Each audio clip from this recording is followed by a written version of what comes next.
What we are seeing with ICE's new surveillance system is not just a technical upgrade, it's a fundamental shift in how a federal agency can track people inside the United States. And it's happening with almost no public debate and very little oversight. Okay, I'm not just saying that, I'm serious. So for years, ICE has relied on data brokers, phone records, and digital monitoring to find people for immigration enforcement. But the new contracts, new software, and new authorities go far beyond that. I mean, this is not just about tracking someone's address or their court date. It's about building a system that can follow movement, behavior, social media activity, and links between people in real time. That is an absolute terrifying thing. That's something that you see and hear about in movies or read about in books.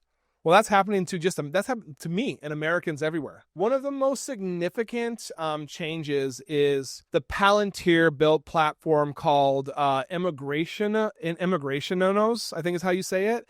I mean, this system basically can connect to multiple government databases and private records all at the same time. Okay, it can flag patterns, send alerts. It can build digital profiles of individuals, civil liberty groups, and they have compared it to 24-hour, analytics hubs, not just case files. And they're warning that it has the capacity or capability, I should say, to monitor more than just non-US citizens. So what does that mean?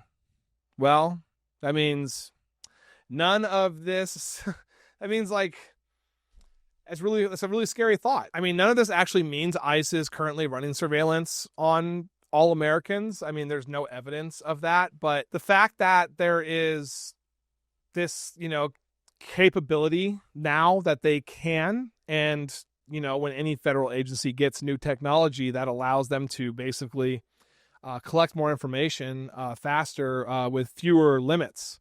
I mean, we have a responsibility to ask how that power can be used and, who's responsible for keeping it in check. I think it's really important that we ask that question, honestly. And because history has shown us that even when surveillance tools expand, they rarely shrink back down. Okay. They just keep growing and expanding. Okay. And government databases grow. Partnerships grow, access grows. I mean, pretty soon the line between targeted enforcement and broad domestic monitoring becomes a lot harder to see.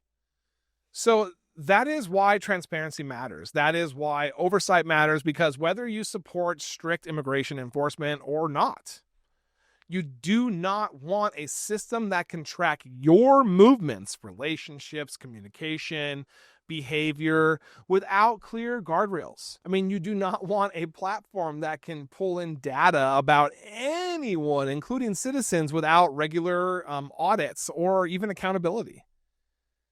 So, I mean, the most important thing here to question is this: who decides how this technology is used? Who decides what what is too far?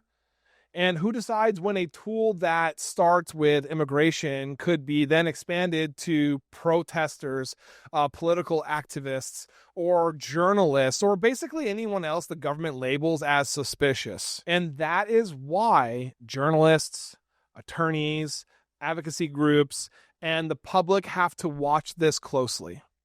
This is not about partisan, fights. Okay. This is about the balance between government power and personal freedom, between legitimate enforcement and, mass data collection.